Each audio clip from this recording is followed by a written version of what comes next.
Chapter 7. Foment. 12 years passed, and the Seven Kingdoms had enjoyed a period of relative peace.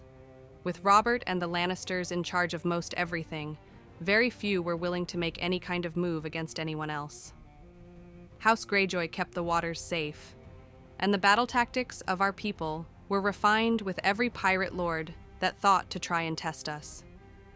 Serena dedicated herself to becoming a proficient sailor and was just as competent as any veteran hand by 2 years into my service. She had dedicated herself to starting from the very bottom, learning how to scrub the decks, stacking supplies, and tying knots. She worked her way up to navigation, steering, and line handling. The other crewmen on my ship were impressed by her desire to learn and took every opportunity to teach her any nuance she might be missing. Her sea legs, however, were something that took a bit longer to develop. We discovered that she had terrible balance on rocky shores, and she would normally have to simply go into a cabin and sit while we rode storms out. All said, however, she proved herself capable over the years, and eventually earned a ship of her own in my fleet. Alan continued to make a name for himself with his magic. He would regularly speak to Meisters, who were curious about the return of magic and how he was able to wield it more proficiently than anyone else they'd heard of. He maintained his reputation as the supreme spellcaster of the Seven Kingdoms, and was regularly asked to use his magic to either solve problems for smaller houses or use it to hinder rival houses. His services came with a significant cost, and they helped to make me quite rich compared to the rest of my family. This gave us additional influence over happenings in the Iron Island, and I was happy to use that to improve our docks and build more ships. 1 or 2 of Robert's bastards, as well as their mothers, came in each year. Alan nicknamed the tower the King's Staff since it was full of his offspring. Everyone else thought it was because I'd built it after becoming friends with the king. As the children grew, I took them into my service. They would become skilled sailors, smiths, carpenters, and combatants. I helped to raise and teach the oldest of them, then passed them along to Serena so she could teach them tactics. While many of them wouldn't be ready for full service for many years, they would become some of the most skilled artisans in the Seven Kingdoms with the amount of time they would have practicing their skills. All this preparation was finally coming to a head with the death of John Arryn. When I received the news only a few days after his demise, I called a family meeting. Now I sat at the dining table with father and my brothers. Even Aeron was in attendance since I'd asked him to come. He'd taken some welcome time away from King's Landing. Since the Ironborn were so proficient at keeping the shipping lanes safe that he wasn't exactly needed in the capital. He remained there as my eyes and ears, but for this meeting, I needed him here. "I doubt we have much to worry about," Huron said, his tone almost bored with the topic. "Pirates come and go. Each one thinks they'll be the one to break our lines, and each time we kill them to a man. You'd think that after nearly 20 years, they would understand that some ragtag collection of criminals are no match for Ironborn warriors." "You sound disappointed that we're performing our duties effectively, Huron," Father chuckled. "Would you prefer they could break our lines?" "It would be a welcome surprise for once," Huron shrugged. "As it is, things are too easy. I can tell my men are growing complacent." "Men reflect their leaders," Balin sniped before sipping his wine. Huron cut him a sharp expression. "Are you suggesting I'm growing soft or complacent, brother?" "Perish the thought." Balin smirked and sipped his wine. "I simply remember when you were restless and eagerly sought out challenges. It seems our sister's influence has made you more docile. It's a wonder you haven't tried to bed her and—" "Utter another word about her and I'll open your throat, Balin," Arryn growled. Arryn did not let much anger him, but he had a very sensitive spot when it came to me. "You overstep yourself, Balin," Huron said in a cold, pointed manner. I'd heard him use that tone before several times, and nearly every time he used it, he killed a man soon after. House Greyjoy is enjoying its finest reputation since its inception, and regardless of my desire to see combat, I will not jeopardize our reputation for the sake of selfishness. What combat we see is bloody and profitable. Victarion crossed his arms and glared at Balin. It may not be as enjoyable, but it does grow our fleets and fill our pockets. I cannot believe that in a matter of decades that House Greyjoy would so quickly abandon the old ways to be content with position and reputation. Balon spat, making his disgust for the current state of affairs clear. Then perhaps you should stop your whinging and listen to what I have to say. I sighed at Balon. I called this meeting for a reason, after all. And who are you to call a meeting, Merida? Balon shouted. You are not the head of this house, nor are you above us in station. House Greyjoy does not heed your call. I looked around the table to lead his gaze to Father and our brothers. The rest of the family clearly disagrees. Everyone's here after all, including you, Balon. Balon leaned forward and tapped the table.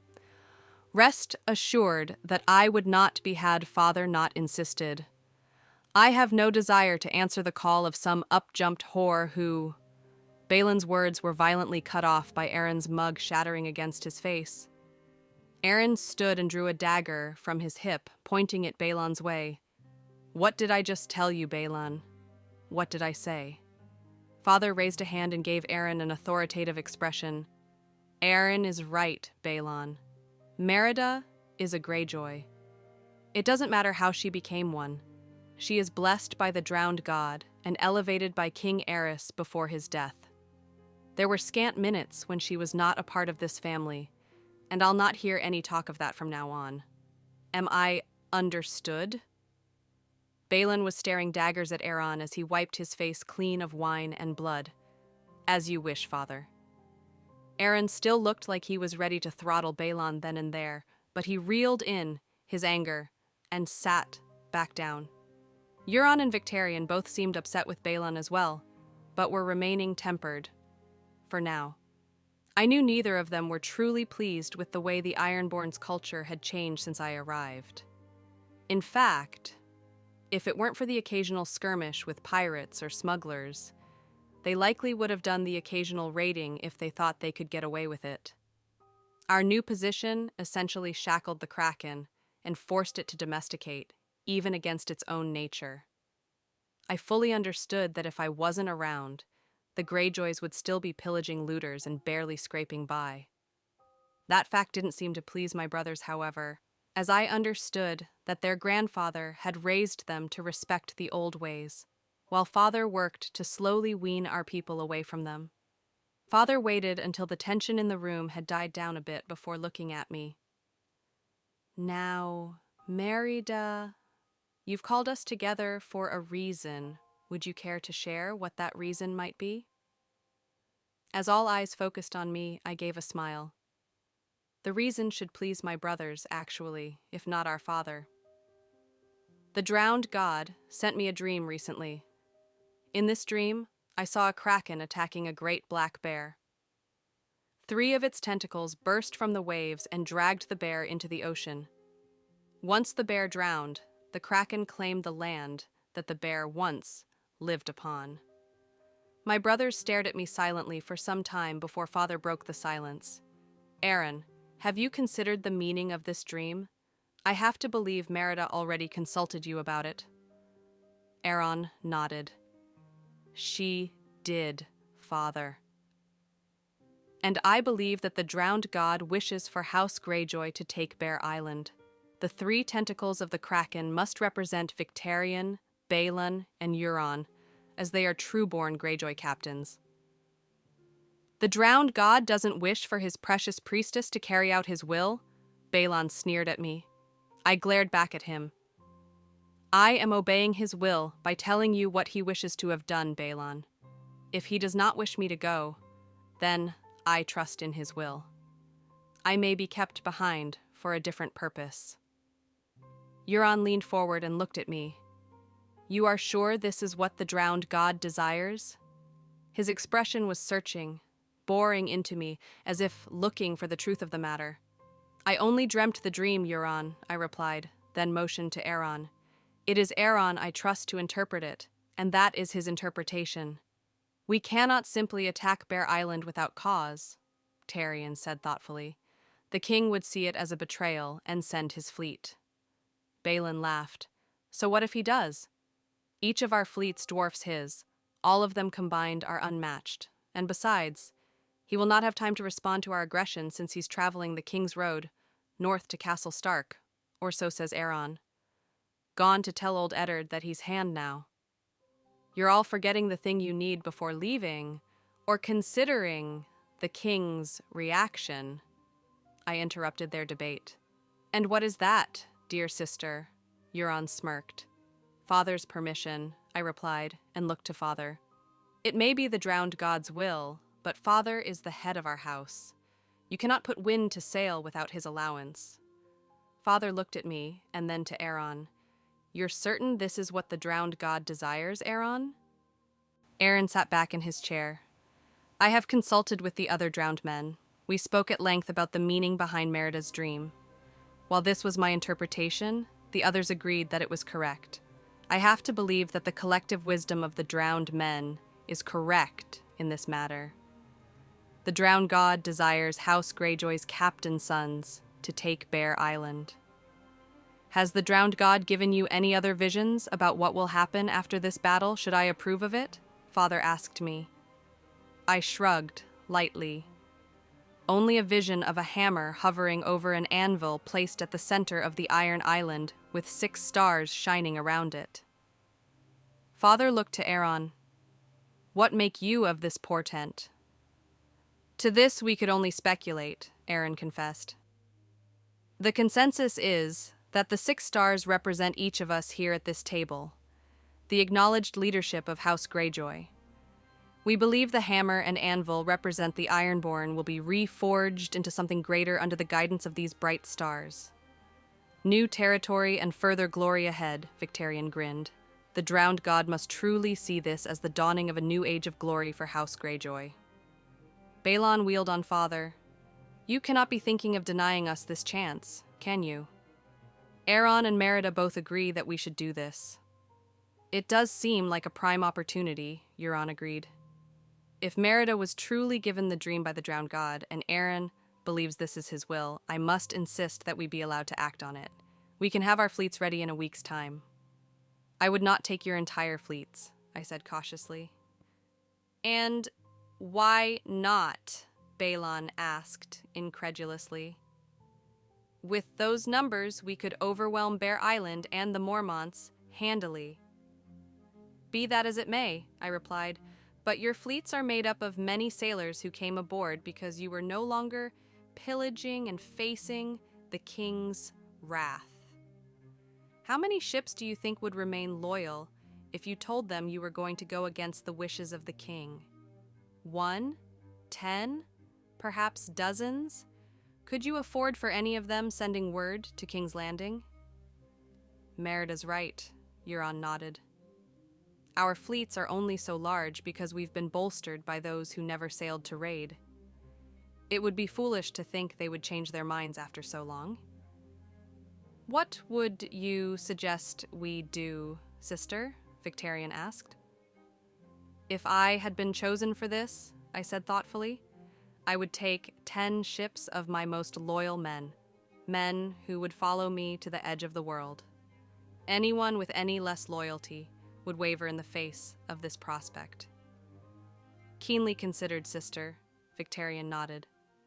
A smaller force may have a more difficult time taking the island, but they would be more dedicated to the goal. And 10 ships for each of us is still nearly 2,000 men. 2,000 against a possible 5,000, Euron hummed in thought. The odds would not be in our favor. The Mormonts cannot simply muster the whole of their fighting force all at once, Balon assured the others. At any given time, they have approximately 500 men at the ready for a few raiding ships. And we haven't raided them in decades now. No doubt their defenses will be lowered. By the time we establish a beachhead and push into the island, it will be too late, even if they are able to muster the rest of their defenses. We take advantage of their complacency, Victarion grinned. A surprise attack with a larger force than they're used to fighting should give us a significant advantage. Euron smirked. It would seem the drowned god has created a way for us to finally take that damned island by giving us the means to seem peaceful over time. Merida's dream is a welcome gift indeed. The room fell silent as everyone looked at Father. I couldn't help but pity him. He had lived his life trying to steer the Ironborn away from reading and pillaging, but had sons who saw glory in it. I had helped him achieve his dream, and now I was bringing his sons the excuse they needed to return to the old ways. I could see the hesitation in his eyes. He was wrestling with his desire for his people to move away from their outdated and dead-end culture and obeying the desires of his god. Regardless of his decision, he would be demonized by the king and the seven kingdoms, or ridiculed and likely overthrown by one of his sons so that they could attempt the raid anyway. Very well, Father sighed, but you will do as Merida suggested. Take only 10 ships with your most loyal men. If this is to be done, we must ensure that those who go are dedicated to the success of the raid. Balon, Victarion, and Euron all stood at once, eager to begin preparations. Getting 10 ships each prepared for a raid would take a week or so. Gathering provisions, choosing the men they would take, and arming them for a proper land battle while keeping their intentions hidden was no simple task. Bear Island was approximately 1,500 miles from the Iron Island, and provisioning for such a journey would take careful planning. Back when pillaging was the norm, they would simply raid villages along the coast for supplies until they arrived at Bear Island. But in order to keep their intentions hidden, they would need to bring all the supplies they would need. Granted, the trip would only take between 10 or 11 days with a strong wind. But I could delay that by making the water's current work against them. As my brothers left the room, Aaron and I stayed behind. I looked up at Father with an apologetic expression. I'm sorry, Father.